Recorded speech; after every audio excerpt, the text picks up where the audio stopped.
Good morning, everyone. Hello, Carla. Welcome to the Chamber's second annual Mental Health and Wellness Conference. Thank you all for joining us. For those of you who don't know me, my name's Carla Nell. I'm the President and CEO of the Burlington Chamber, and I'm delighted to be welcoming all of you this morning. I hope that everyone enjoyed their breakout room time. It's an opportunity to reconnect with old acquaintances and also the opportunity to network and to make some new connections. So we trust that that was a great start to our day. We do have a terrific agenda planned for all of you, and thank you for making time to be here. I think it's fair to say that, as we all very well know, the pressure and the uncertainty that we've been dealing with because of the COVID-19 pandemic has taken a very serious toll on individuals throughout our community, including business owners, their employees, who have been dealing with so many challenges because of social isolation, adapting to working remotely, the financial hardship that many have experienced because of COVID, so many challenges in the workplace, and just overall disruption to our daily lives and routines, and coupled with the ongoing uncertainty that's hanging over us because of the ongoing impact of the pandemic.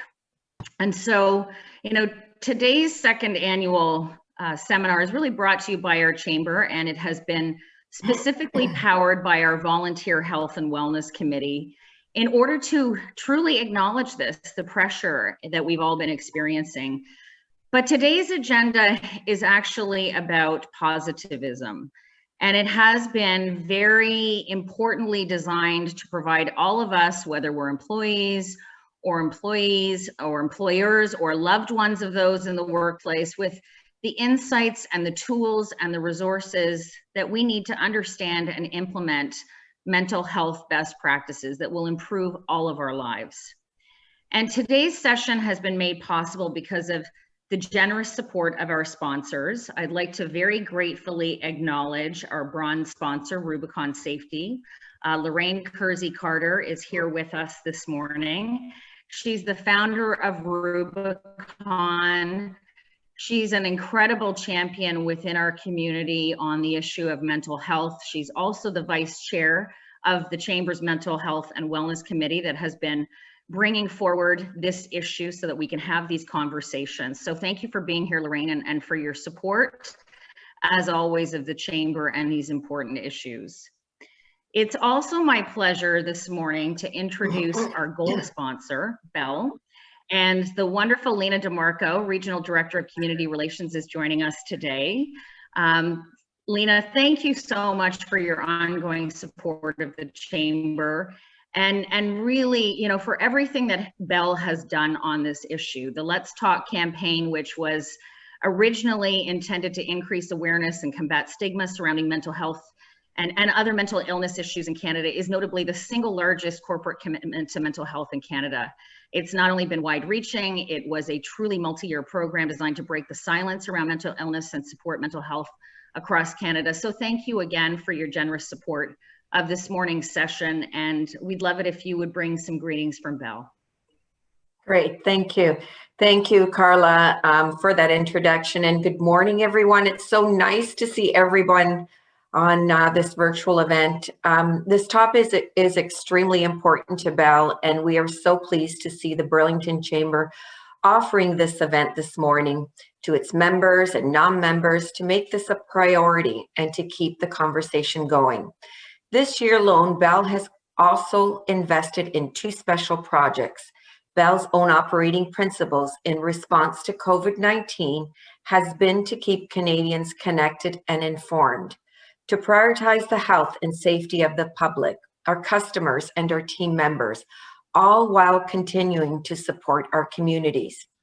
Recognizing the impact the current global pandemic is having on the mental health of Canadians, the Bell Let's Talk campaign recently provided funding of $5 million to 5 organizations delivering mental health supports to youth, families, and communities across Canada in the COVID-19 crisis.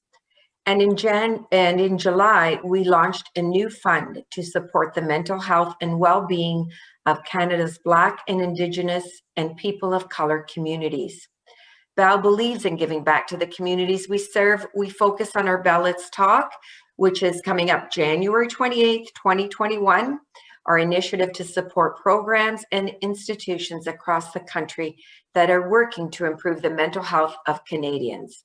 We continue to support mental health initiatives in this difficult time to help those in need to get through it. So thank you again to the Burlington Chamber. Thank you for this opportunity to play a role in today's event. And I look forward to hearing the speakers that are coming up. And everyone stay safe. I know it's tough on everybody, but we're going to get through this. And this time next year, we're going to be like scot-free. We're not even going to be worried about this pandemic. So enjoy, everyone, and thank you, Carla. Thank you, Lena. It's so wonderful to see you as always, and thank you again for your generous support. We really are grateful to you. It's now my pleasure to introduce our MC for this morning's session. Ted Michaels is joining us. For those of you who do not know the wonderful Ted Michaels, I just want to give you a little bit of background. Ted is a news anchor at AM 900 CHML in Hamilton, where he hosts the Health and Wellness Show. And Ted is undoubtedly a true pillar in our community. He's very well known for his award-winning show, Wellness Wednesdays, which he started in 2014. And he has won, that show has been celebrated and acknowledged and won numerous awards from the Canadian Alliance on Mental Illness and Mental Health, the Canadian Association for Suicide Prevention, and most recently, Ted received the CMHA Ontario's 2016 Provincial Media Award. And as if that weren't enough, in 2017, Ted was advised that because of his efforts to break the stigma around mental health, that he was nominated for the Order of Ontario. So suffice to say, Ted has been a champion for awareness and enlightenment as it relates to today's topic, and we could think of no one better suited to host and facilitate today's important discussion. And before I turn it over to him, I think there's one other thing that I'd like to say about Ted, and it may be subtly obvious from his bio, but Ted is a truly wonderful, caring person. In particular, throughout the COVID-19 crisis, he has been a steadfast supporter of frontline workers and of the business community. Ted has reached out to me regularly to ask what he can do to support businesses, employees, employers, and every conversation I've had with Ted has really been a ray of sunshine. So I just want to thank Ted because he is such a good person, and we're thrilled to have you as part of our community and joining us today. So I'm not going to rewrite your bio, Ted, but I felt that could not go unsaid. We're so grateful to you. So thank you, and over to you. Thanks, Carla. By the way, on the bio, thanks for not putting in the fact that I failed French and got a 35 in grade 12 in French. And they told me, you know what, Ted, you got an extra credit. Maybe you should sit down. So thanks for that. Carla, first of all, welcome everybody. Carla, you started off your remarks by saying, for those that don't know me, I find that hard to believe because you are so ebullient and such a personality-driven person that people that don't know you, I'm surprised that anybody doesn't, but thank you for that. I'm really looking forward. I'm actually more than looking forward. I'm very honored that I was asked to host this because what we do on a weekly basis on the Health and Wellness Show is talk about what people are feeling, and we'll be doing that today. The breakout rooms before we began, we were talking about how everybody feels, and is it okay for people to have bad days and rotten days and feel like crap because of all the stuff that's going on in the world. And everybody I talked to said the same thing. We are all going through the same thing. And from my standpoint, on the air every day, what do? I read stories about numbers from the province. I read stories about numbers from national numbers. I do stories about red zones and orange zones, and my head starts spinning after a while. So the whole issue of mental health, when this COVID crisis finally subsides and goes away, my question to everybody, this is a broad question and we won't talk about it yet, is will mental health continue to be a factor in our lives going forward?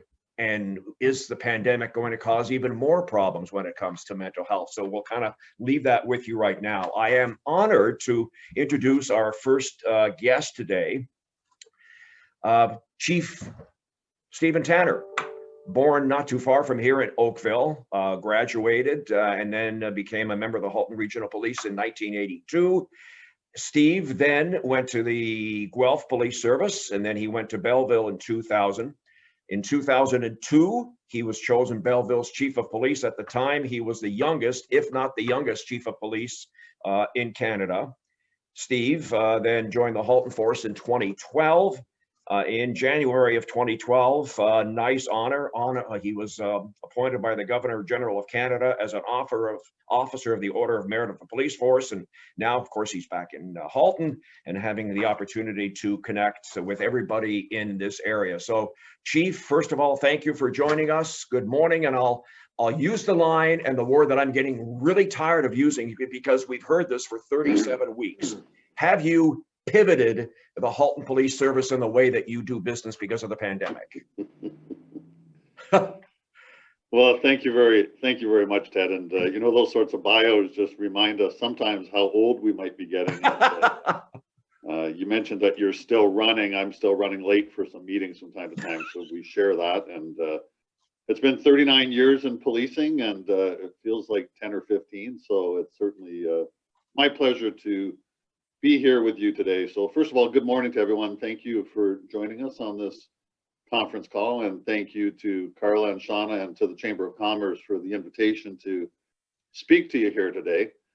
You know, in particular, I want to speak to you and put some things into perspective about what's happening in our community from a mental health perspective, and turn to some of the things that we are so proud of here in the Halton Regional Police Service because of programs and undertakings that we have been able to put into place to support our members from an internal organizational wellness perspective.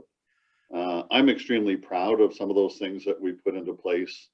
And what we try to remember all the time is that some of us, and certainly us in senior management and the chief of police and deputies and others, are here to support those frontline members who on a day-to-day basis put themselves in harm's way to protect all of the citizens of Halton. And you know, there's probably no time quite like today in the midst of a worldwide global pandemic that it's more suitable to pause and reflect on mental health and wellness. We know that COVID-19 has had put additional pressures on people, individuals, and on businesses. And certainly we continue to see a rise in stress-related mental health issues within our community, and I'll spend some time talking about that.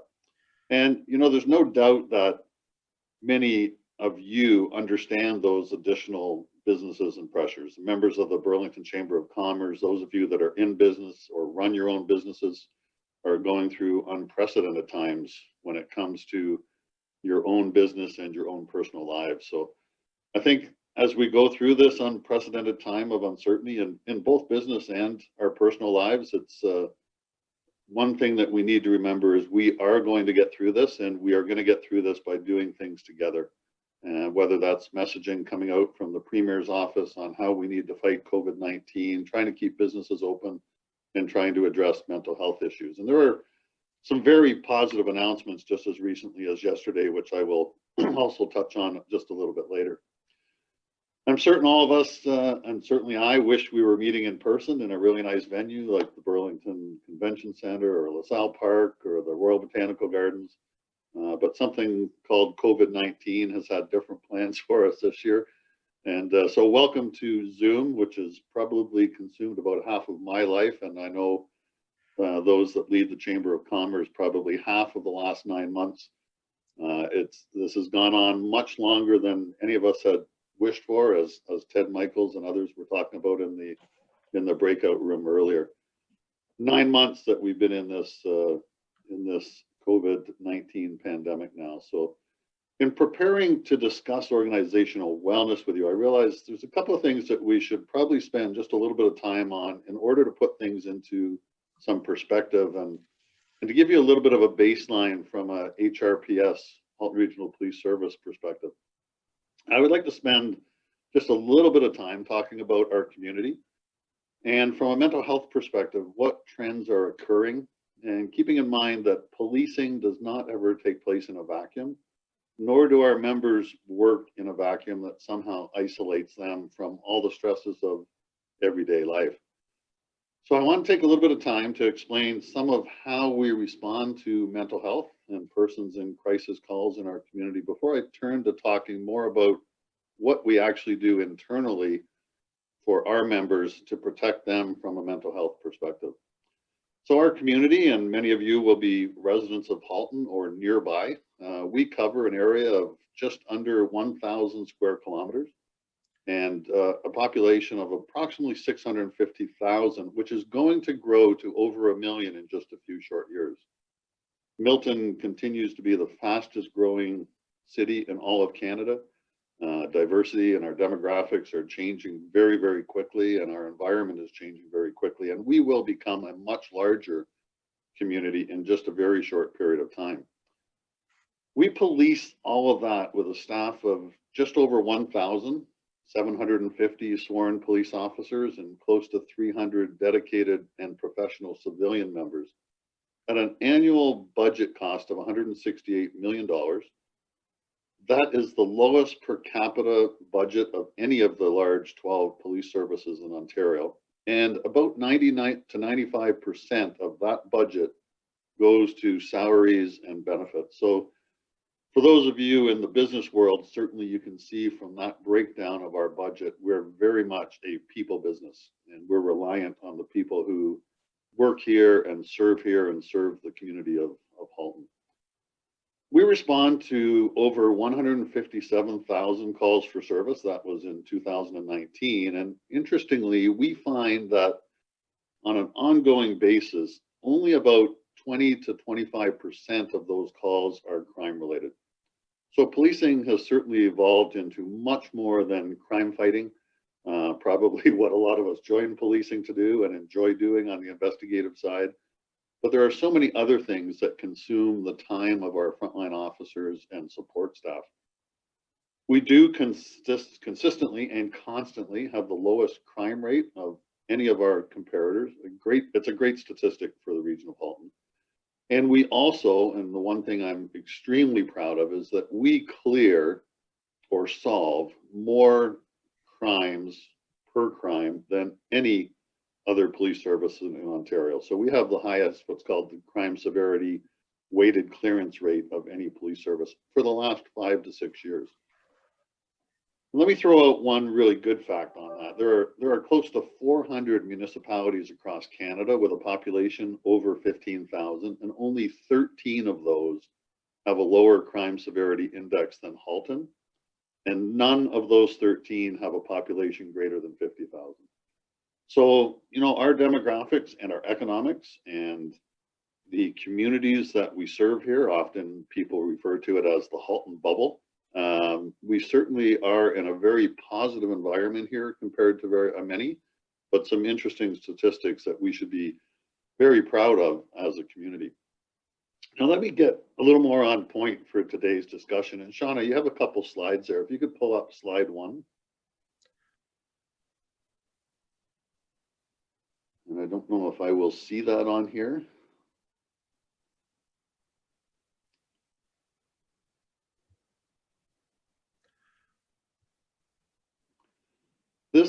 This slide is showing some of the mental health issues that we have dealt with between 2011 and 2019.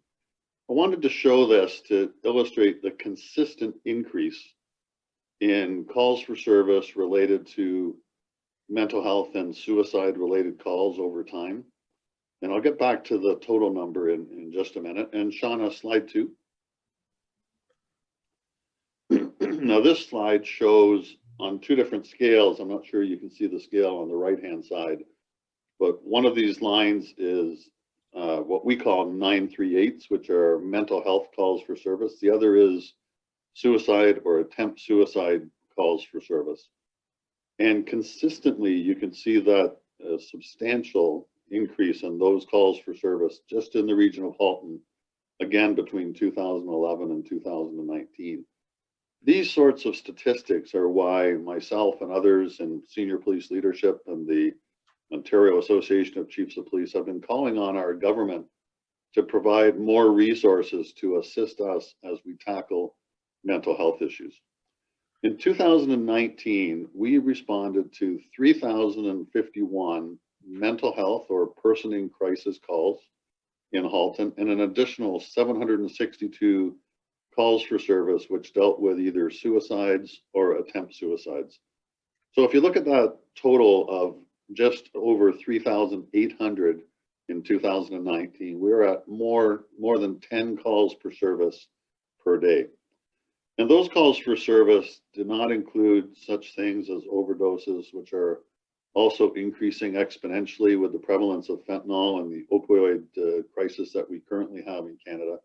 And often addiction couples with other mental health crisis and elements as we deal with those people in crisis that go into overdose situations. We also have to remember these are only the situations of such acutely elevated risk that police are even called. They represent only a fraction of the mental health issues that are really in our community. Let's face it, there are many people who suffer in silence that do not come to our attention. We would be foolish to think that our own police service members would not suffer at least at that same level, and in fact, at a significantly higher level statistically, given the nature of our business and the various traumatic situations into which our members intervene themselves on a daily basis in order to help others. That is why there's now presumptive legislation brought out by the province in relation to WSIB, so that if a frontline member of a police service has a claim for post-traumatic stress disorder, there is presumptive legislation that that PTSD was caused by the workplace.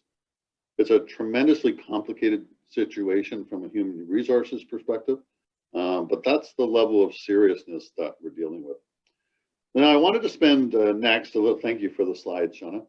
I wanted to spend a little bit of time next on how your police service intervenes and responds to those calls for service. The HRPS, your police service, responds to all calls for service throughout the region, of course, on a 24/7 basis, including those over 10 mental health or persons in crisis, 3,800 calls per year. In all instances, safe intervention and the health of the person in crisis is paramount. And we always train to de-escalate any situation, and only when it's necessary to apprehend a person in need of medical intervention under the Mental Health Act, and to do so safely at all times. We have started to put all of our frontline members through a 5-day crisis intervention program, and we believe we will be the first police service in Canada to provide that level of training to all first responders. And based on a lower average salary of $100,000 per year, that training alone will cost $200,000 within about a 12-month period, only in the salaries of the participants, plus the cost of the training. But that's an investment that we feel is extremely necessary to put into all of our frontline staff, given the situations that they have to deal with on an ongoing basis. In addition, we have invested in our crisis outreach and response team, our COAST team, some of you may hear them referred to in the media, and in our mobile crisis response teams, or our MCERT teams. And that sees a highly trained mental health professional, often a psychiatric nurse, teamed up with a highly trained police officer in a frontline vehicle, and those two individuals respond directly to, whenever they can and whenever they're available, to a person in crisis. Currently, we have 4 MCERT teams available, 2 teams on duty each day, working 12-hour overlapping shifts. But all we can do with that level of staffing is provide coverage from 10 a.m. to 1 a.m., and that is simply not enough. These highly trained teams, given the demand for service now, make it to about 30% of the mental health and suicide calls. And as recently as 2016, they were able to respond to 40%. So as the demand for that service increases and the pressures on the staff that are most highly trained to respond to those situations stays level, we're able to respond at that level of service, not as much as we were to just 4 years ago. So we are thankful for the province of Ontario, certainly, for funding which provides the mental health professionals on these teams funneled through what has been our local integrated health networks. But we have continued to call on the province to increase that funding, and I'm extremely thankful that just yesterday, I like to say I asked the Premier to make the announcement the day before this conference on mental health, but the province just announced yesterday an additional $37 million to go into mental health in the province, and a large portion of that will go to increase the number of healthcare professionals assigned to our crisis response teams. We're hopeful that over the next 12 months, we will be able to increase from 4 full-time mental health workers to 8. I think in the short term, it'll go from 4 to 6. But that is going to make a substantial difference for us here. Among other things, if you can imagine the region of Halton, the largest part of our population right now is in Oakville and Burlington. So more calls for service are in those 2 cities. So our crisis response teams right now have to spend a little more time in the south end so they can respond more quickly to those calls for service, which means we're unable to even provide the same level of service to Milton and Halton Hills. So this announcement yesterday is going to be extremely important as we move forward. So these teams not only provide a higher level of care for a person in crisis, but they also provide a more streamlined transfer of care process when it comes to our attending our local hospitals, where emergency staff then have to make the decision as to whether someone is admitted to psychiatric care. If you can imagine, because our teams are able to evaluate the person in crisis on the same parameters as what the hospitals use, we have decreased our time to transfer a person in care from our care to the care of the hospital from about 2 hours or more than 2 hours to under 1 hour on average. So we look at 2019, we apprehended 1,798 people under the Mental Health Act for their own care. And the reduction in time waiting for hospital admissions in 2019 has saved approximately 5,000 hours of frontline police officer time, because it always takes at least 2 officers until the hospital takes the care of the person into their care. And then our frontline officers can be released from the hospital and get back to their frontline duties. So it's an extremely, it's a great increase in our efficiency and effectiveness, but thanks to some of this funding, I think it's going to go a lot further. Now, equally important, these teams can often redirect a person in crisis away from hospital care and to a more appropriate community resource or provider that will then ultimately best meet the needs of the individual.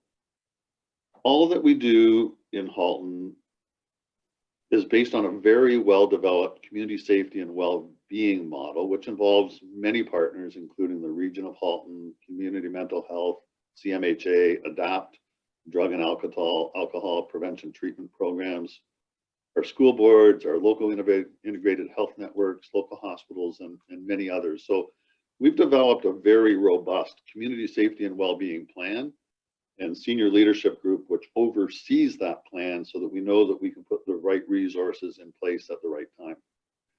When it comes to mental health specifically, we coordinate our programs out of our community safety and well-being offices here at headquarters. And Constable Chris Elliott is our key contact person who works on the action tables on mental health. Now, I've asked Chris to join us here this morning. I know he's on the call with us to speak for just a couple of minutes to explain how the action tables work and to give you an example of this work in our community. So Chris, if you're there, thank you for joining us. Good morning. Thanks, Chief.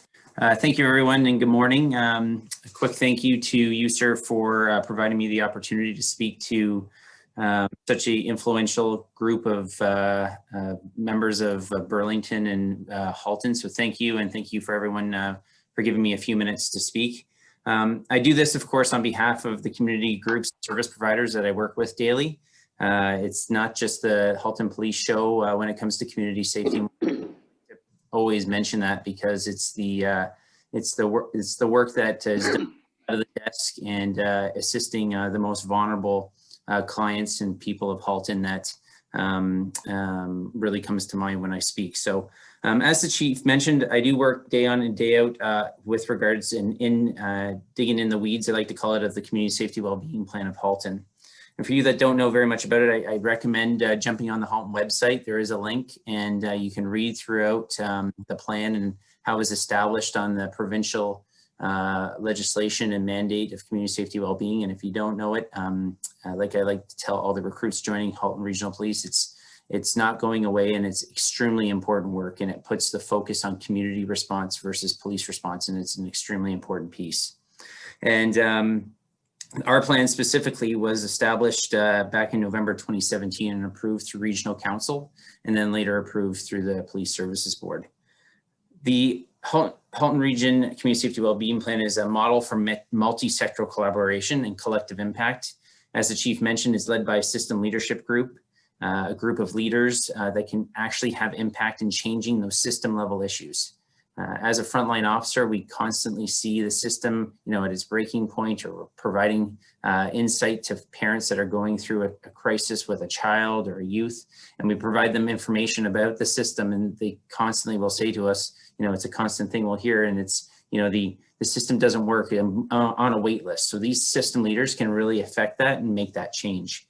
It's a holistic approach with an upstream focus. We're actually mandated under the Police Services Act, and Halton, again, not to toot our own horn, but we are considered and recognized as leaders in this area. And I've had the opportunity of traveling throughout Ontario to provide our insight in how we've made this model and how we've made it work. So again, it's something that we're very proud of here in Halton. It really is all about collaboration. And at the heart of that collaboration and the beginning of collaboration is our Halton situation table. And again, it's the table of the community, to which gathers weekly on a weekly basis, Tuesday, with 30+ community partners to mitigate situations of the highest risk residents of Halton. We utilize the filter process to ensure the privacy and involve partners that are well positioned to respond to these situations. And of course, we've moved to a Zoom a virtual meeting response in the pandemic to continue to provide that ongoing intervention. I could spend all day talking about it and the success of this table, but at the heart of it is collaboration and getting the right service to the right person at the right time. And of course, during the COVID period, we have seen an influential increase of need within our community. And I just wanted to provide a really quick overview of a situation that we just recently dealt with within the area of Halton, and just to put everyone in the same mind frame of the acuity that is out there in our community. So we had a male 50 that was presented at the table. He lived in an apartment by himself. He had multiple physical health diagnoses, and one diagnosis specifically allowed him, or was progressed to the point where he was unable to walk and had limited dexterity in his hands. So it was a really serious situation. He was living on his own. He was all by himself, no family members whatsoever. And EMS, one of our partners, was called to that house over 16 times in 1 week to pick him up off the ground, to assist him. And the conditions were absolutely deplorable in the house. Our officers were going, and it was just a really bad situation. So a community partner brought this situation to our table. We discuss it without identifying the individual, and we come up with an intervention plan. And in a matter of 24 hours, we were able to involve over 21 partners at the table and have an intervention where we actually showed up at this gentleman's door and were able to intervene and get him food, apply proper medical treatment, and get him to hospital where he was seen and admitted. And believe it or not, within a couple of days in hospital, he began to thrive. He was able to carry conversation and actually speak to the needs that he required. There's no doubt in my mind that all involved in this subject's health, if we didn't intervene right at that point, that we probably would have had another death on our hands. And we were able to, intervene immediately without conflict and work together as a community. And that's the importance of community collaboration and the community safety wellbeing plan. So as I said, if there's any questions, or if you need more information on it, Carla knows how to get a hold of me. I'd be more than welcome to come back and provide more insight into community safety wellbeing in Halton. But it's just one of the factors and one of the main avenues that we have in our mental health service delivery model, to which the chief was talking about this morning. So thank you for that opportunity to speak. Thank you, Chris, and thank you so much for the work that you're doing. I'm so proud of the work that you do and that our teams do, and the larger community safety and well-being team. So thank you so much for joining us here today. Now, from an organizational wellness perspective, I hope that some of this introductory information has been helpful in putting our mental health environment under a bit of a lens, which we can now turn to look at organizational wellness. As a chief of police, I am ultimately responsible for community safety, for the emergency response to high priority and serious crimes, and for the investigation of serious crimes and other incidents, including traffic safety and crime prevention. But one of the very important things that I am equally responsible for is the safety and well-being of each and every member of this police service. And while a part of that duty involves ensuring that everyone has the best and most current protective equipment and that they go about their duties safely, it also extends to their physical and mental health, with each being equally important. And I want to take just a second to thank Bell specifically for the Bell Let's Talk Day and all the things that are being done to remove the stigma of mental health. One negative note for Bell: you consume one day of my life every year. I think I cost you about $1 million in Twitter messages, but thank you so much for that program that really shines a light on mental health and the need for us to come out from under those covers and talk about it more openly. You know, I'm now in my 39th year of policing, as Ted mentioned, and starting here in Halton and going on that tour around the province and coming back here in 2012. And I want to be very clear in saying that one of the most important things that I and our entire senior leadership team are responsible for and care about is that wellness of our members. And I am extremely proud of some of the steps we have taken to protect our members and to care for them and for their families, especially since 2012. And I'm going to spend the bulk of my time now here this morning explaining some of those key undertakings and programs. Let me put this into perspective. In addition to all of the everyday stresses and pressures that all of us can experience, our members also answer those traumatic calls on a 24-hour-a-day basis. In the past few years, some of them have been shot at and actually shot, assaulted during the course of their duties. They've attended fatal motor vehicle collisions, deaths of children and other citizens, done next of kin notifications and consoled families, dealt with sexual assault victims, and that's just to list a few. And then layer on top of all those types of incidents, the fact that they really cannot talk about all those things that they experience with others outside of policing. There can be a sense of isolation experienced by our officers and our frontline civilians, and certainly some of those civilian positions, if you think about our 911 call takers and dispatch staff who deal with the people who call in these emergency situations, who do not want to take that trauma they deal with and experience home to their family members or friends. So there should really be no surprise that the members of a police service and firefighters and paramedics will experience mental health issues at least the same rate as the rest of society, and in all likelihood at a much higher level. And once we think about and know all of those things, it's even more incumbent on us in senior leadership and management positions to ensure that help is there for our employees and members in a timely manner and when they need it the most. So we owe it to each member to return home from duty at least as well as they reported for duty.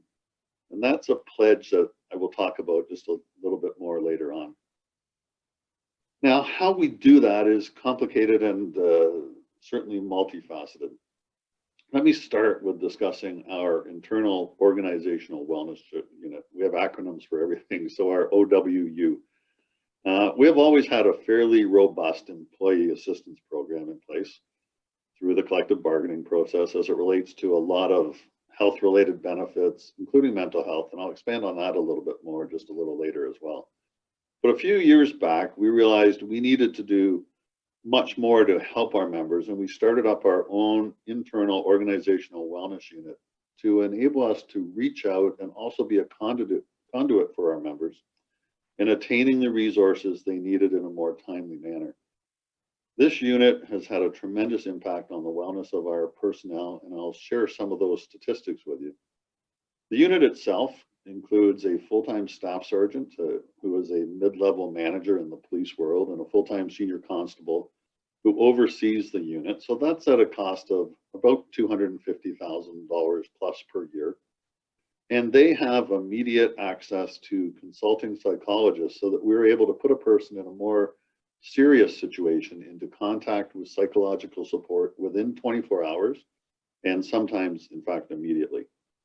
Those consulting support people are also funded out of this program. And realizing that we wanted to do all that we could do to remove any barrier or stigma from a member in need, we moved a couple of years ago to an off-site, nondescript location where members can attend with no fear of running into others or of being identified publicly. I have never even been to that facility to see it, and I think that's an important point. These steps to ensure our members' mental health is far more important than my knowing as the chief exactly where that office is, and what better way to be able to express our priority for their confidentiality.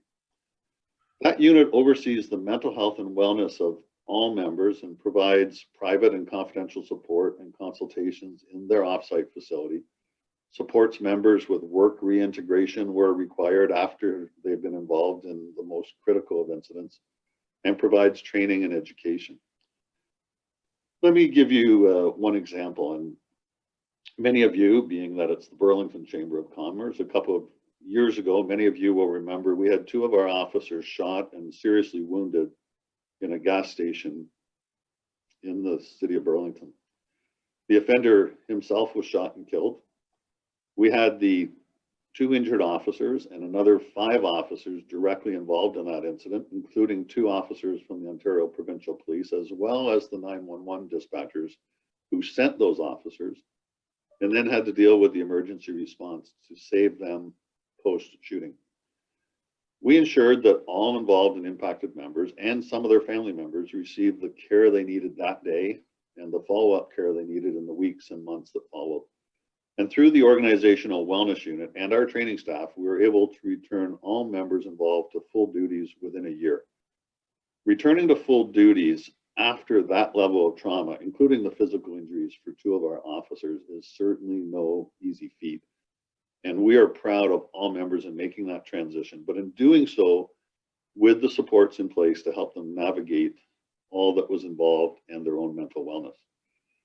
The unit also conducts follow-ups with members who have been involved in significant or critical incidents. And in 2020, year to date, that unit has followed up with 1,254 people who have been involved in a variety of incidents such as sudden deaths, suicides, homicides, serious and fatal motor vehicle collisions, assaults, injuries to officers, and industrial accidents, just to name a few. Let me turn to some of the other things that the unit also does. One of the things that they oversee is something that we call our Safeguard program. The Safeguard program is a validated trauma-based assessment tool for those members, both sworn and civilian, who work in high-risk areas of the service and in vulnerable positions, and may consistently be exposed to trauma. So a couple of examples of those individuals are our forensic identification officers who attend many of our most serious crime scenes, including homicides and serious sexual assaults, our drug and morality officers, and certainly our undercover police officers, and certainly our child internet exploitation and child pornography investigators.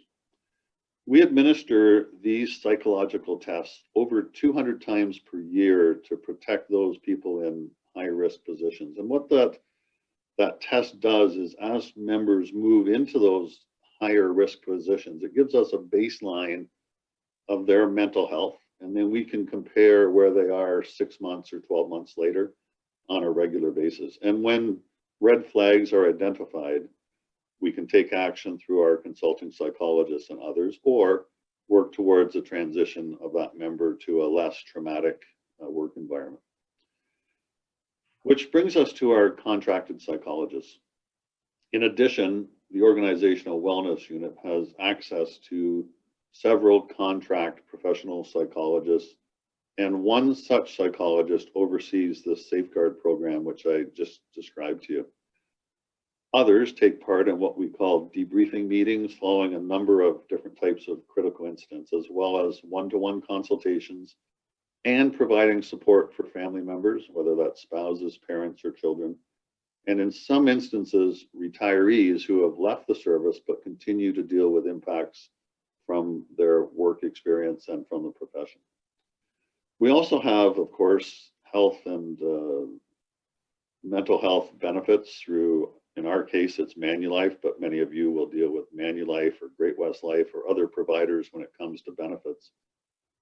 But let me tell you a very specific one that we have, among others. As a result of recent contract negotiations and the desire of our police association, or our term for a union, and of our police services board who oversee the police service, and our senior management, all of us wanted to ensure the health and the mental health of all of our members of the HRPS. And in doing so, each frontline member of this police service has access to up to $24,000 per year for psychological services.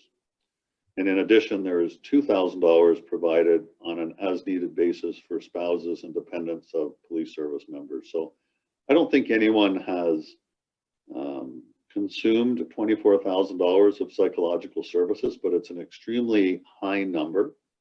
The only reason is that it is not unlimited, is that if you can imagine in the business world, if you go from an insurance policy of $24,000 to an unlimited policy, the cost is exponential and the need or the consumption may not be there. But now let's be clear that that maximum is, I don't think, ever reached, but it does provide that peace of mind that in the worst case scenario, this level of psychological service is available to our members. We've also developed a very unique tool here, which is available to our members. And I want to just describe quickly to you something that we call the Backup Buddy app. In policing, of course, backup is a term that we use, but our staff have developed an app which goes on to all of our police service personal devices or iPhones. It's also available to all of our members to download. In fact, it would be available to all of you to download through the App Store. And I can provide that sort of information to you through Carla or Shauna after this meeting. But realizing that mental health and crisis can strike at any time, we wanted to make sure that every member had quick and ready access to all of the various supports that are available to them and to their families. And as a result, this app was designed, which provides on a 24/7 basis information and support in the privacy of whatever setting a member may find themselves in, whether they're at home, they're at work, or anywhere else. And it provides a variety of contact information to access mental health and wellness information and support mechanisms throughout the regional Halton or elsewhere. Officers can also utilize that app when they're out in the field to provide contact information to members of the public with whom they may be dealing. So they can go through that app and look at what the situation is. Someone's dealing with depression or anxiety. Here are some of the community resources you may like to reach out to. Within that app, we have even had members of the service who have gone through mental health crisis from different causes, and a couple who talk about their darkest times when they were themselves suicidal. And they provide these very personal messages in video form in the hope that what they have been through and what they have survived will be of assistance to others who may go through the same type of experience, whether that be drug or alcohol addictions or post-traumatic stress disorder resulting from something like a police shooting situation. These members put those video messages onto this app to make it available to everyone else. Now, we also have a very robust employee assistance program. In addition to each of those resources that I've just spoken about, our members also benefit from that very varied list of services available to them through EAP. In some instances, these would be very similar to what many of you as employers may offer to your employers, or in fact, you may purchase through companies such as some of the benefit companies. One such resource available via EAP is in fact access to in-residency care, such as that provided by the Homewood Health Center in Guelph as one example, who specialize in a variety of psychological issues as well as alcohol and addiction treatment programs. But EAP can provide a list of services, including inpatient treatment for disorders, inpatient addiction treatment, inpatient specifically for first responders or PTSD and concurrent disorder types of things, but also things like LifeSmart coaching, including nutrition, lifestyle, smoking, cessation, childcare, parenting, elderly family care, legal issues, career planning, workplace issues, shift work, pre-retirement, and the list goes on. And it's really quite amazing what is available to people when they need it. It also provides for counseling in areas such as family counseling, depression, anxiety, marital issues, relationships, grief and bereavement. So those are some of the things that are also available to all of our members through a contractually provided EAP program. Let me just give you a quick snapshot of that organizational wellness unit and what they did in 2019 and 2020. In 2019, they were able to refer or make appointments with consulting psychologists in 240 situations. And they have already referred a total of 217, that may be an individual more than once, year to date this year. They conduct those follow-up sessions with individuals following involvement in significant or critical incident situations. They did that 823 times in 2019. And this year, COVID related at all or not, they have dealt with 1,254 people on those sorts of after critical incident consultations. And that's year to date. So that is probably going to be 1,500 by the end of the year. And last year, they provided those safeguard tests that I explained to you or described to you 201 times. This year, they've already done 217. They're also involved in wellness presentations and training. So we, on top of everything else that we do, we also know that we need to help our members build their own mental resiliency, their own mechanisms, their own acknowledgement and awareness of where they are on their mental health spectrums, and to recognize when they are experiencing situations where they might need to ask for help, or they're dealing with a coworker who they then recognize different symptoms in and they can help to refer. So last year we undertook a full one-day training session for all 1,000 members of the service, regardless of where you work. Unfortunately, we were about halfway through that program. It's going to cost us about $120,000 from the training side of things, not including staff time.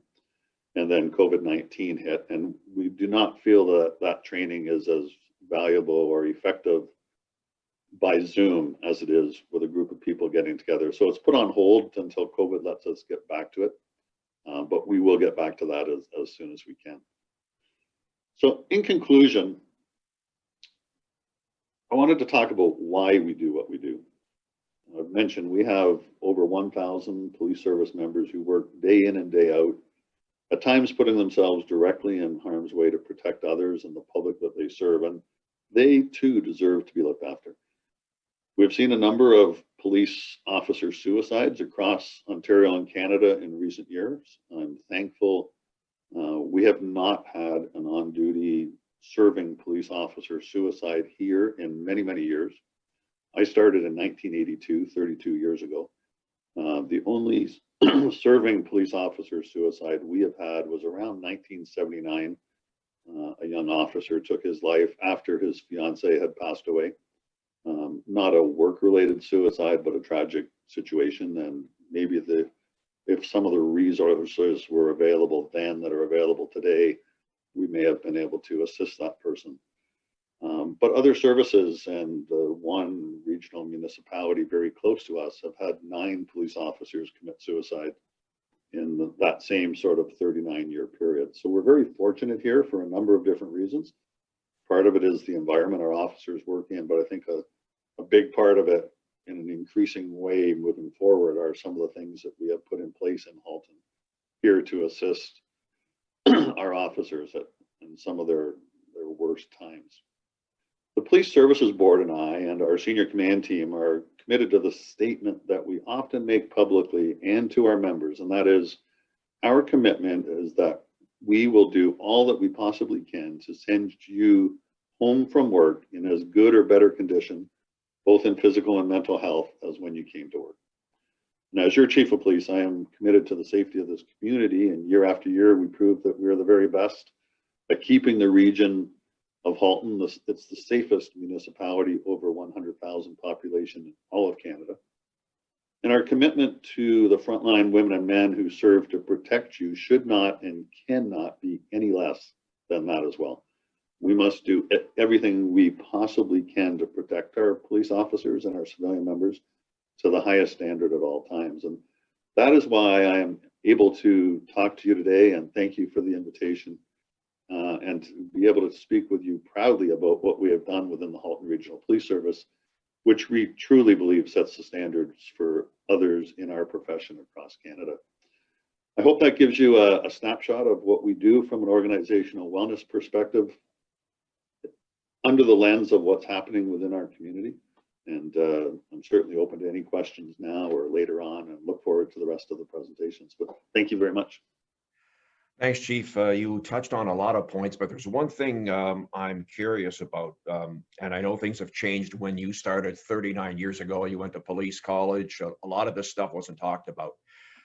What do you do if a relatively new officer, he was a cadet, he just started, he's in his first year, you get a call, it's horrendous. It could be a suicide. It could be something that most people don't want to see.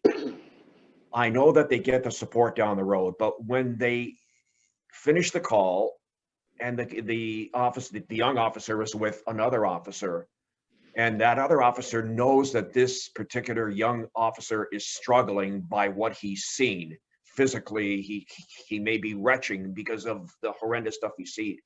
What do you do immediately to kind of give him the support, him or her, the support that they need to kind of get over that initial shock, which can be quite devastating?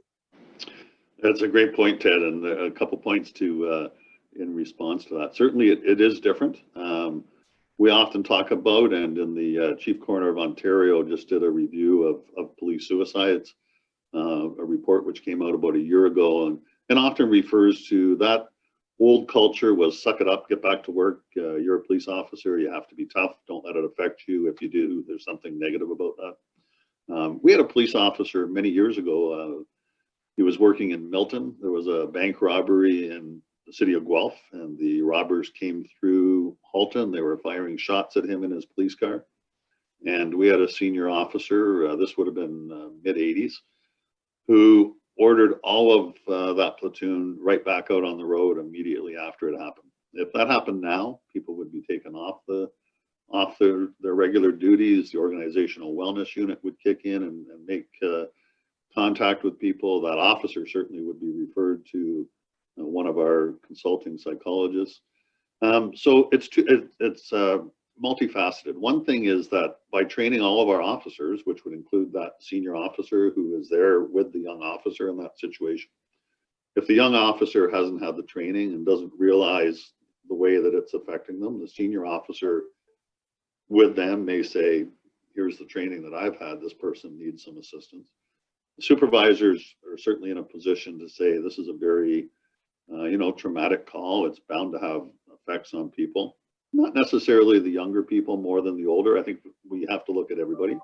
But we need to make that reach out automatic so it removes the stigma from it. If we expect people to just come forward and then some people come forward and some people don't, there's a difference there, as an inequality. So what we do is we identify those traumatic calls, whether it's a particularly horrendous fatal motor vehicle collision, suicide we had a suicide a few years ago of a father who also took the life of their 12-year-old son.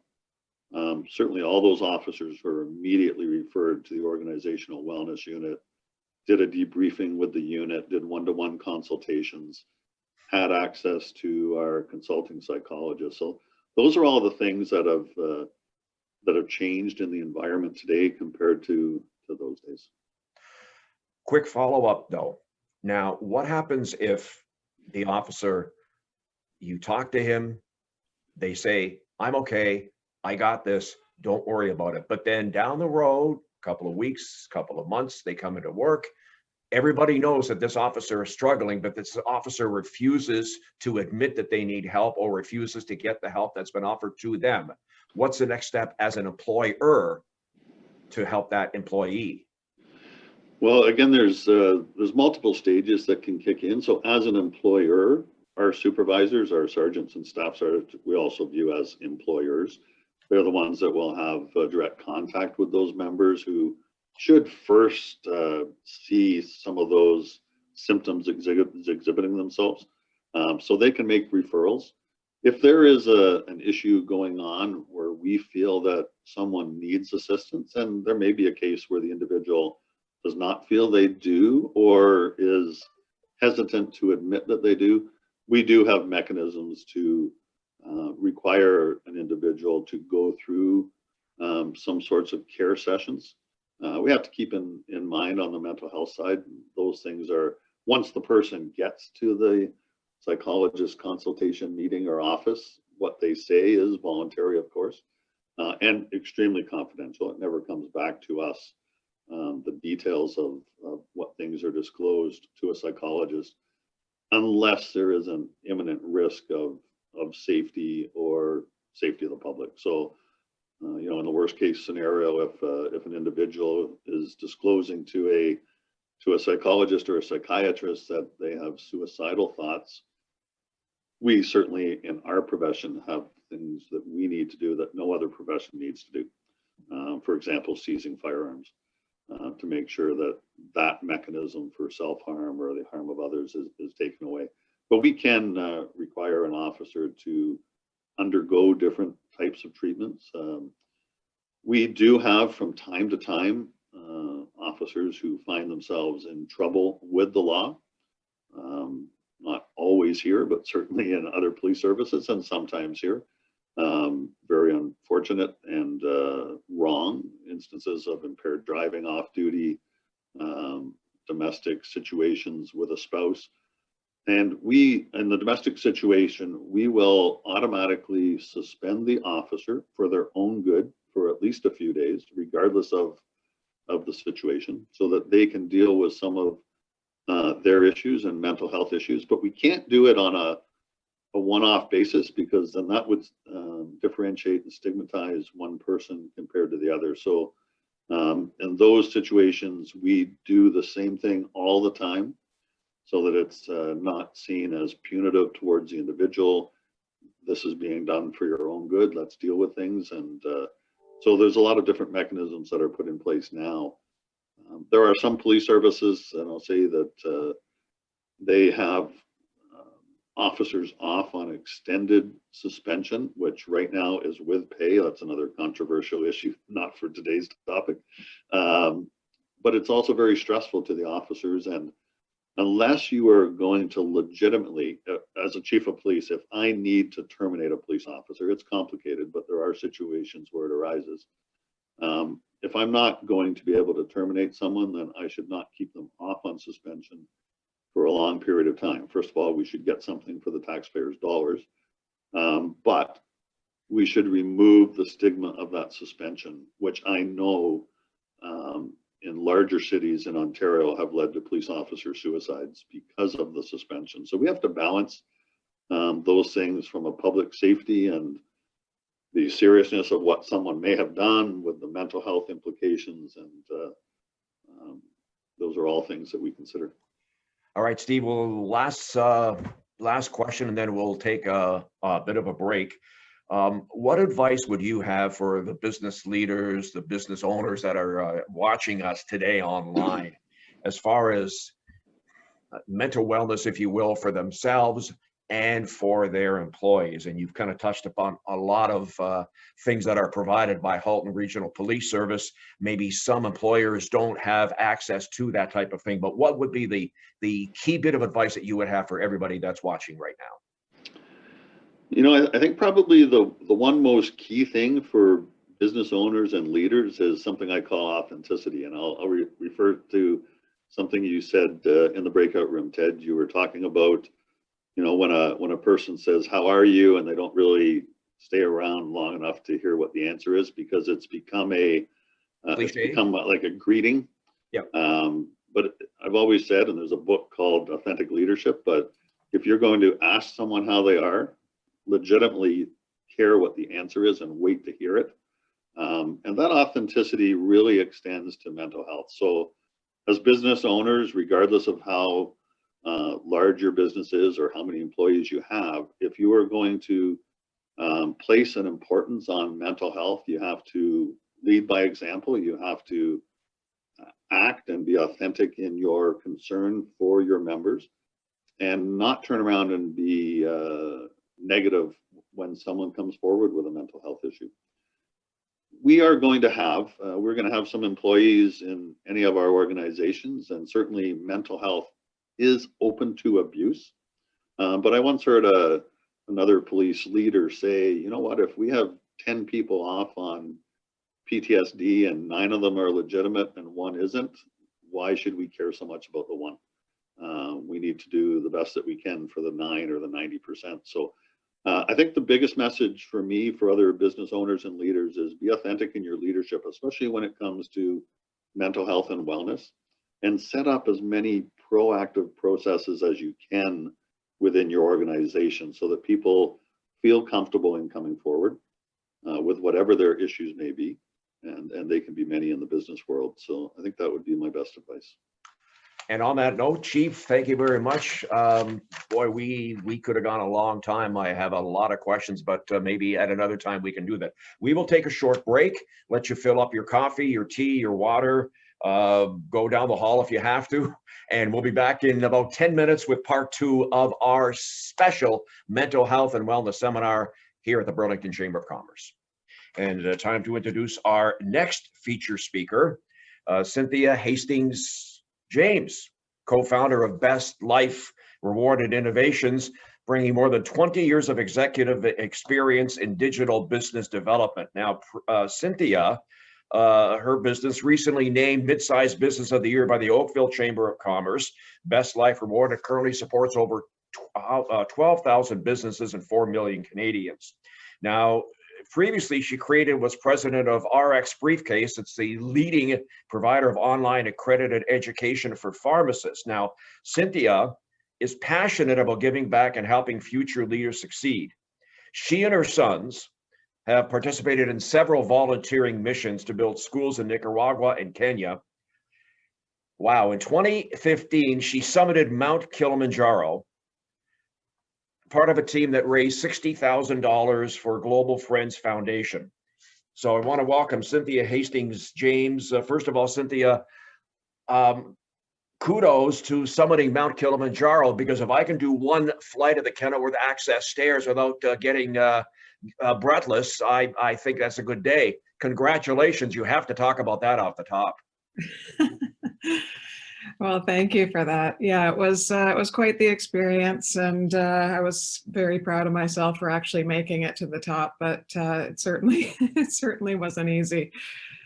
But very glad I did it. Experience of a lifetime for sure. So let's talk about your business. It's science-based wellness, exploring the fundamentals of motivation and action. The one line about your company that I love is you use the term self-care through challenging time, putting the oxygen mask on yourself first. I know that's a tough thing to do, but talk about that, because I know people go through guilt about taking care of somebody else as opposed to taking care of themselves first. That's right. Yeah, I mean, a lot of us get tied into sort of caregiver roles, whether it's for children or parents or other friends or family members. And, you know, the instinct is to go and protect everyone else. And what ends up happening is our energy levels and self-care sort of depletes over time. And then, you know, when you get down that path, it's very difficult to look after others if you're not well yourself. So myself and Suzanne Cookson founded this business 10 years ago. And the reason we did it is, you know, we really wanted to try to improve people's own informed decision-making, self-care, preventing disease, and really helping people to intervene on sort of lifestyle things that will have a benefit immediately, but also down the road in terms of preventing diseases and, you know, deteriorating quality of life. So, you know, the foundation behind it is we really wanted to take a science-based approach. We wanted to look at all the evidence and not necessarily reinvent a wheel, but just try to do things a bit better. And, you know, that really comes down to taking care of your own individual well-being. And we've developed a platform, Best Life Rewarded. And today I want to speak a little bit about, focus obviously on mental health, but I wanted to really focus on some practical tips. I think we're all going through, you know, very difficult time right now. The news and all the things coming at us with, you know, hurricanes and hornets and all kinds of crazy stuff on top of COVID, you know, has been quite a struggle to just stay calm and not get overwhelmed with this burden of all these crazy negative things happening. So what I wanted to focus on today is leveraging all the best practices and knowledge we've had from supporting over 12,000 businesses across the country and looking at all the analytics of how people engage in those resources and what works and doesn't work from an evidence standpoint, and really focusing on some key tips and practical steps that hopefully people can take away today and have some immediate benefit. Cynthia, off the top, there's one thing that you talk about as well. Sorry, and I don't know if you wanted to go to the slide. I actually do have questions for you, but if you want to take over and do the slide presentation first, by all means, then I can come back to you later. Okay, perfect. Yeah, sure. That's great. I might answer some of your questions. Yeah, probably, and that's fine. Yeah. So I'm not going to focus a lot on sort of the negatives here, but I think it's important to recognize that mental illness has an economic burden attached to it as well. So from a business standpoint and looking at workplace stats, so this is a slide from Medavie Blue Cross. It's fairly recent. It's early in 2020. So early into our COVID crisis, but you can see from some of these stats that this is, you know, beyond our quality of life issues and some of the issues that Chief Tanner talked about in the community. You know, we're struggling with economic burden, workplace impact in terms of disability. You know, 500,000 employees off work every week from mental health issues. We're spending roughly $56 billion per year. So there's, you know, some serious costs attached to this. And, you know, from a workplace and economic standpoint, we need to consider that and look at ways that we can really try to make a dent in this. I mean, I think this is unfortunately, with the COVID crisis, we're seeing, and Chief Tanner talked about this a little bit, and, you know, I really want to recognize Carla and Shauna and team for focusing on this issue and all the support you give to local business. I mean, your passion is really inspiring, and, you know, we really appreciate your dedication to making us all successful. So thank you for that. You know, as we're going through this really difficult time and seeing, you know, some of the stats with people really dealing with a lot of stress and anxiety and sadness and loneliness, frankly, with what we're dealing with today with this physical distancing and social isolation, you know, it is really having an impact. And a lot of mental health experts are talking about this ripple effect or a second pandemic, which will be a mental illness crisis as a result. So, you know, we really thank all the leaders like Chief Tanner for all the work they're doing in the community to try to get ahead of this. And, you know, we can't even possibly imagine all the preparation and work that's been done on training to try to deal with this acute crisis, but also just thinking about the future and what we're going to do as we kind of get on the other side of this. So what we do at Best Life Rewarded is we really take a science-based approach, and not everyone necessarily thinks they want to focus on mental health. Maybe it's something else like financial health or a physical health issue that is impacting their mental health. So we really want to think about it from a holistic perspective. And when you're thinking about your own situation, and I'll get into the tips and the practical steps to start to address these things, but we really need to focus on areas that you're motivated to change. To try to force fit something, round peg, square hole, all that kind of stuff, it doesn't work. Like, we need to really understand people's motivations and really get to the heart of where they want to focus. And this is why we've really learned that cookie cutter approaches don't work. So giving someone a wellness library and expecting them to sort of seek out the right content and take proactive steps. We really want to leverage the science, and I won't get into this too much, but essentially these are some of the proven models that we try to facilitate in our technology platform on Best Life Rewarded, but are important to consider when you think about your own action plan and taking those steps and committing to it and sort of sticking with it over the longer term. So sustainable health behavior change. We can all get on a New Year's resolution for a week, and then, 2 weeks in, we're all falling off the wagon in terms of doing all those healthy lifestyle changes. So we really want to pick things that, excuse me, are not only attainable, but also sustainable in terms of small steps. So some of these models are about adherence to lifestyle and medication. We've got thinking about your stages of health behavior change. So that's Prochaska. So, let's just say that you've been smoking for 20 years. I mean, a person that sort of maybe is a new grandparent and, wants to make a lifestyle change because they want to be around for that grandchild in 20 years, the messaging and thinking and support tools for that person is very different than someone that has no interest in quitting or thinking about quitting. So we really want to think about what stage are we in related to making a change.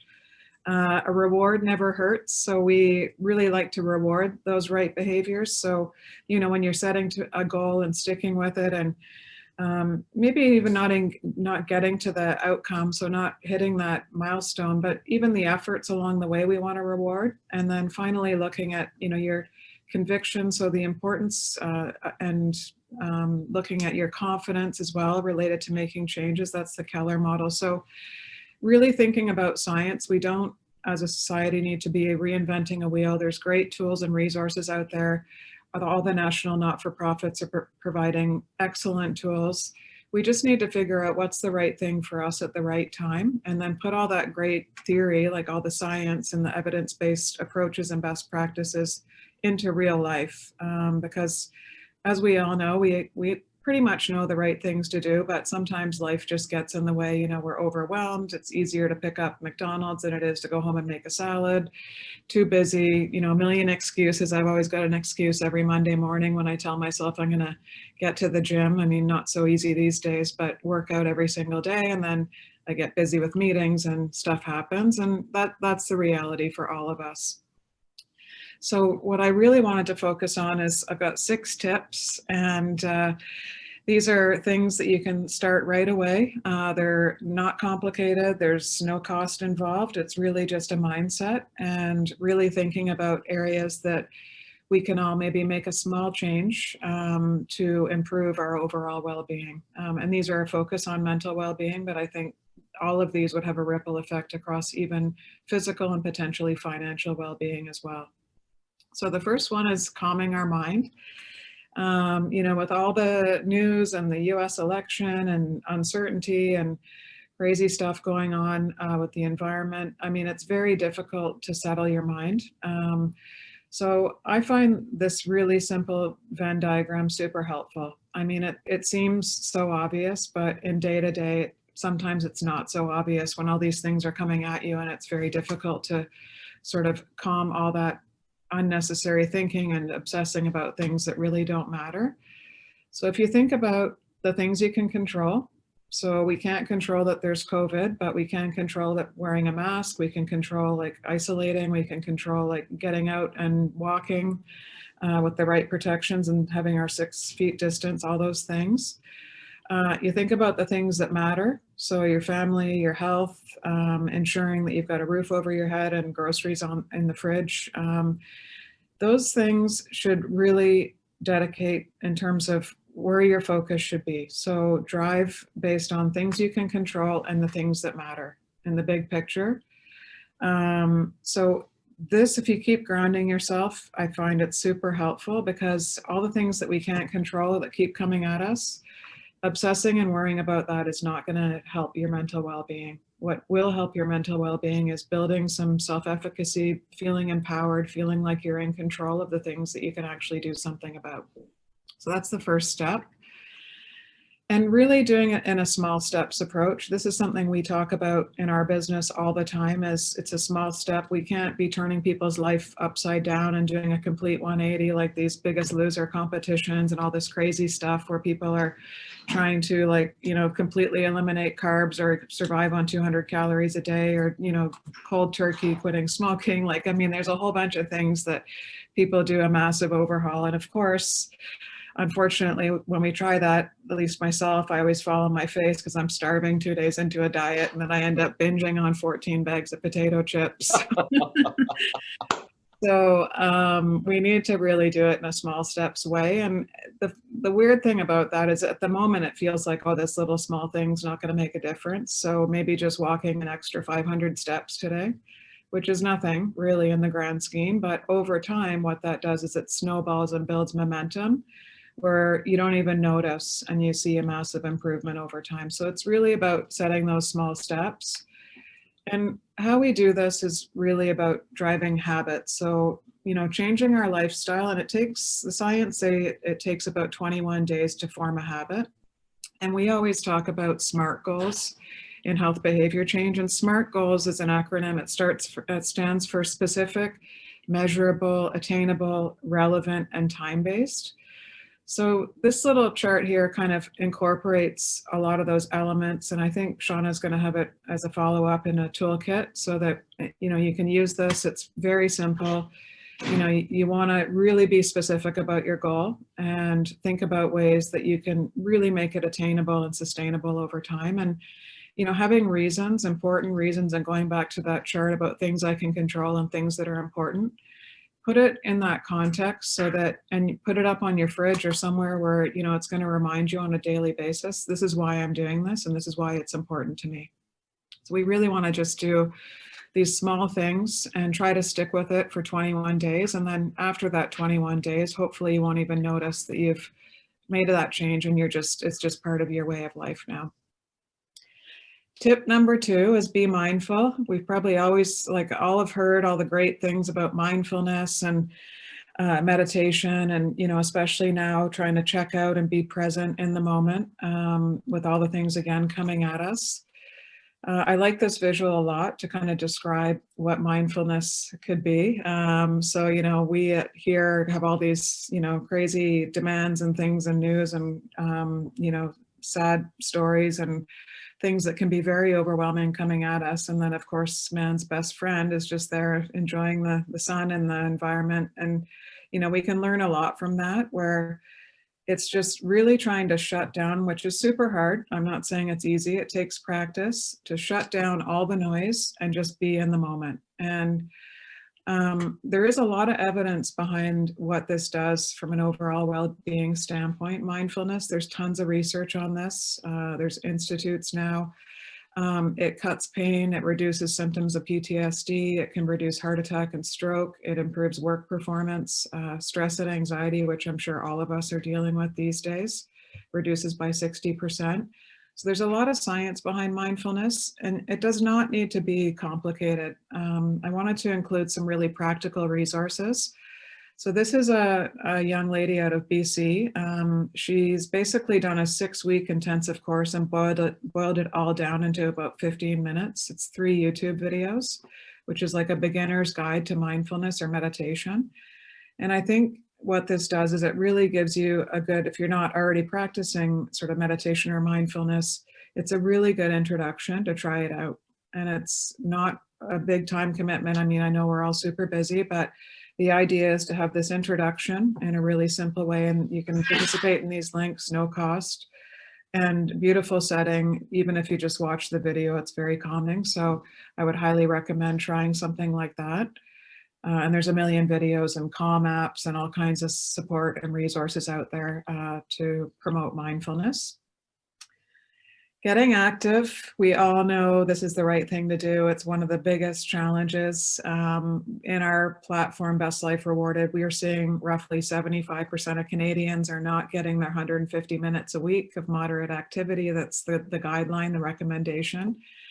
Increasingly challenging now as gyms are shutting down, social distancing, all of those things. So the key with getting active, again, is the small steps. So there's some really good tips, like, write down a list of the benefits that you think you'll get and put it up on a wall or stick it on your fridge where you're going to see it to remind you why you need to be doing this. And really, at the end of the day, I mean, we all can do something. We need to, and I'm talking to myself as well, stop making excuses. There's always a way to squeeze something in, even if it's going up and down the stairs 20 times in your house, in between a meeting or while you're waiting for your dinner to cook. There's ways that we can squeeze in little bits of activity throughout our day. And there's a million free apps, and I've included some here as examples, that are, work from home, don't need expensive equipment, don't need a gym membership. It could just be a basic mat or do it on your carpet, and, really just giving you the flexibility to do it while we're all, isolating and working from home. Tip number 4 is about what you put in your body. Food is medicine. We need to eat real food. We need to stop eating so much packaged food and high-fat food and processed food. Canada issued a new food guide last year, and it was recognized internationally as a world-leading food guide. It is, it's been promoted around the world, and it's changed quite significantly from the old Canada's food guide that many of us grew up with. So you'll see here the recommendation, which is basically drink water as your drink of choice. Don't drink your calories. Choose whole grains, eat lots of fruits and veggies, and eat protein, lean protein. So Canada's food guide has some amazing resources. If you're in a workplace where you're maybe in charge of helping others or doing wellness programs, they have a whole bunch of resources for implementing healthy eating in the workplace or making recommendations, and great recipes and resources. In addition to all the tools, they sort of have these overriding principles, which is be mindful while you're eating. So that video series might come in helpful to be present when you're eating.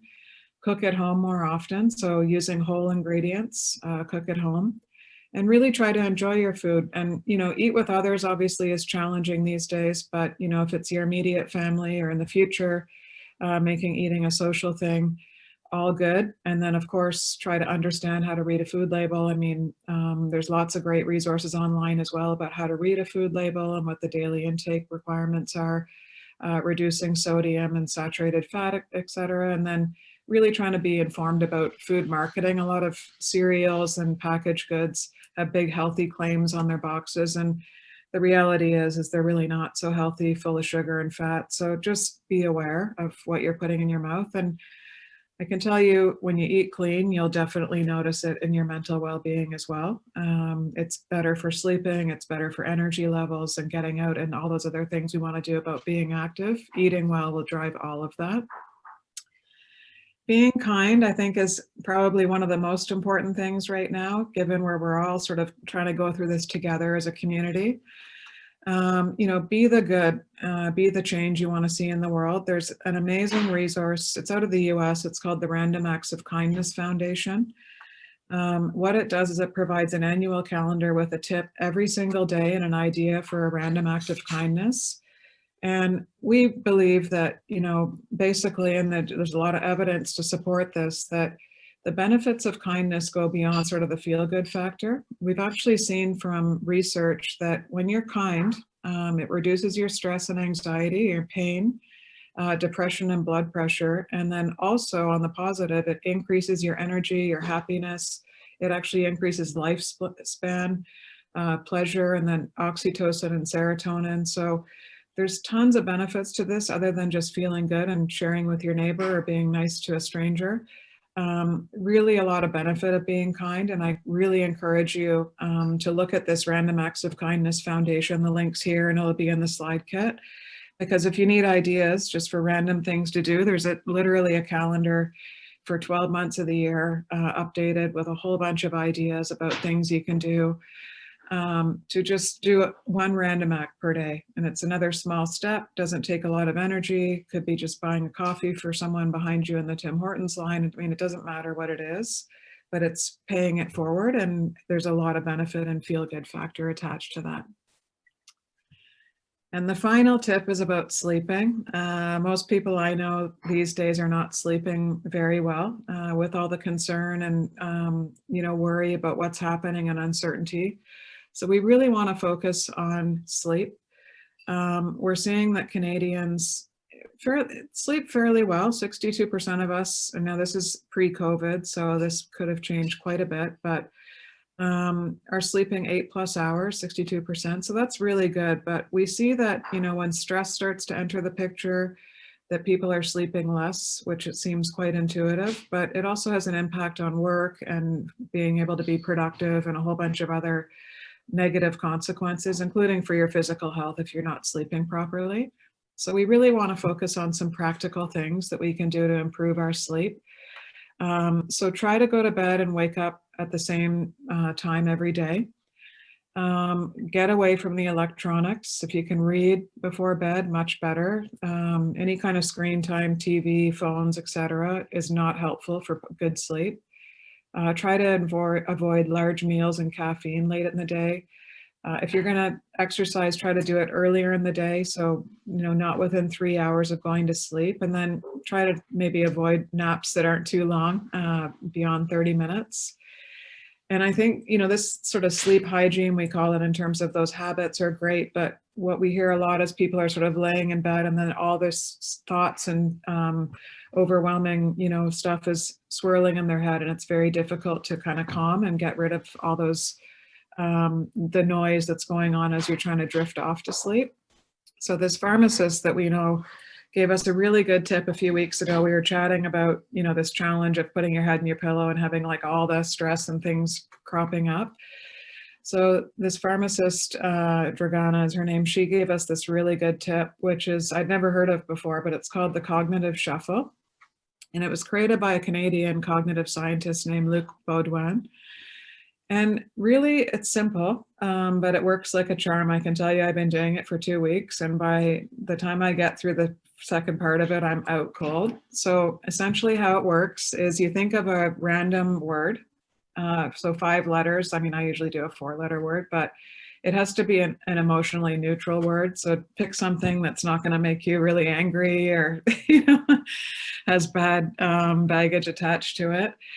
And it has to have unique letters. So as an example, there's a word here in this exercise that's on the slide, which is bedtime.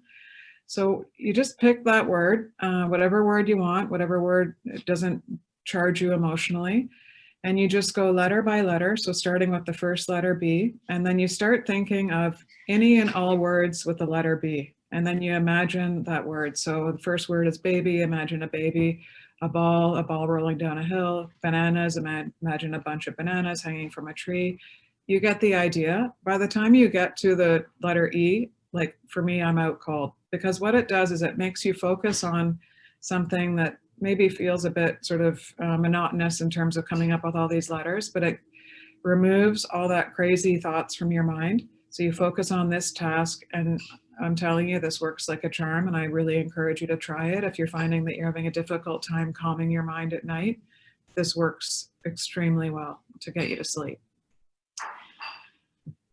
And then just a couple of final thoughts before I wrap up. All of us, of course, are having moments. I think, it's perfectly fine to not be fine. And sometimes it's throughout the day, you're good, then not so good, then good again, depending on like what's coming at you. So I think it's okay to not be 100% fine all the time, especially these days. We need to, forgive ourselves and have some good practical tools that we can have to deal with these kinds of things. So one is just a really simple breathing exercise. If you're feeling anxious or stressed and you want to just take a breath, There's a really simple exercise where you breathe in for 4 seconds, you hold it for 4 seconds, breathe out for 4 seconds, and then hold for 4 seconds. And just do that for 2 minutes and your stress level and anxiety will calm. This works extremely well. So it's a good, quick little practical tool to reduce anxiety. Second is, we really need to practice some self-compassion during these difficult times. This means giving yourself a break. If you're not able to be exercising every day or working 10 hours a day like you used to, or being on for everyone around you as a caregiver, it's okay to be kind to yourself and just take a breath and say, you know what, we're all struggling here. We're all trying to do our best. So, forgive yourself. Support yourself, put that oxygen mask on yourself first, going back to the top in terms of, self-care during these difficult times is extremely important. And stop judging yourself and being harsh on yourself. Talk to yourself in the way you talk to your best friend, in a supportive voice. Don't be criticizing and saying, oh, what did you do that for? And, everybody's making mistakes. Everybody's stressed out right now. So we really need to ensure that we're being kind to ourselves and forgiving of ourselves if we make a mistake, and stop being so critical. And then one final thought is, you're doing great. Everyone's going through this. Like, go easy and know that this is really hard. You're not the only one that's feeling that. I think we're all in the same boat, and we just need to continue to support each other. And I wanted to thank the Burlington Chamber for this amazing opportunity and for giving me the chance to talk today. And I hope this was helpful for people to get some practical tips to improve their mental well-being. So thank you so much. I think that wraps up.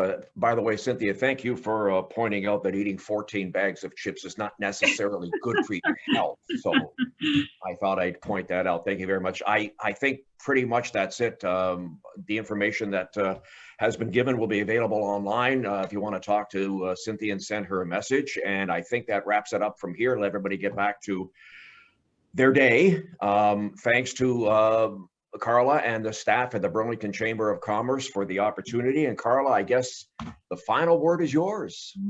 Thank you, Ted. And thank you so much, Cynthia. What a wonderful presentation. I had the benefit of a sneak peek at the slide deck, and certainly some wonderful advice and key takeaways for all of us. So we're very grateful to you. And Ted, thank you so much for moderating today. Certainly your passion for this topic is something that you live every day, and to have you as a champion and a supporter and an advocate to facilitate these conversations it's wonderful to have you as part of our community. So before we wrap up, I'd like us to hear a few words from Tanya Hendricks.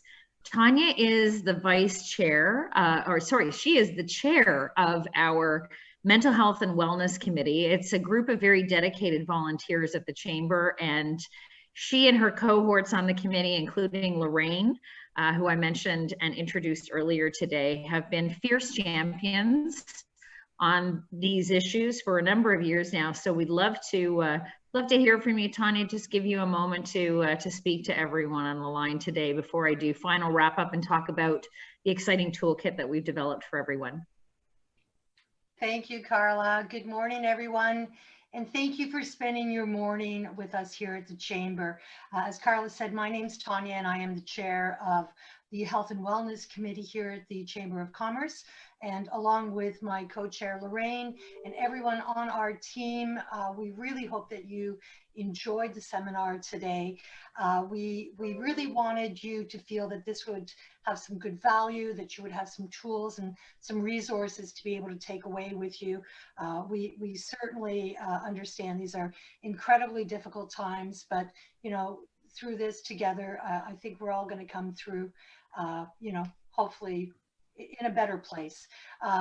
We also wanted to sort of take a second just to let you know a little bit about our Health and Wellness Committee.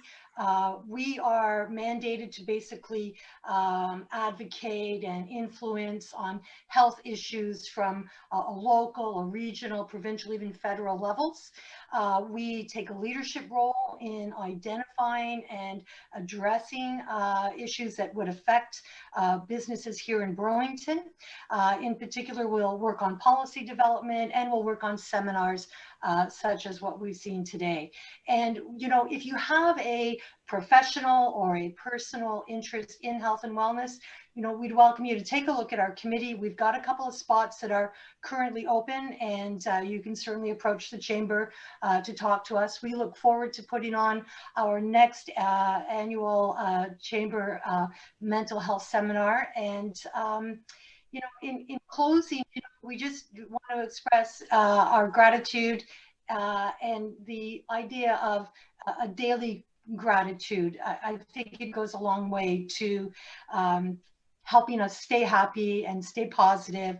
And most importantly, I hope that you all can find some joy, and thank you again. Thank you, Tanya. And again, thank you to you and the committee for all that you do.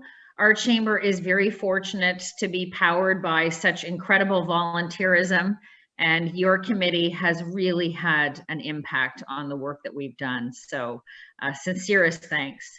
So in the vein of expressing thanks and gratitude, I want to thank everyone who has joined us today for attending. We appreciate your time. We hope that this has been time well spent for you.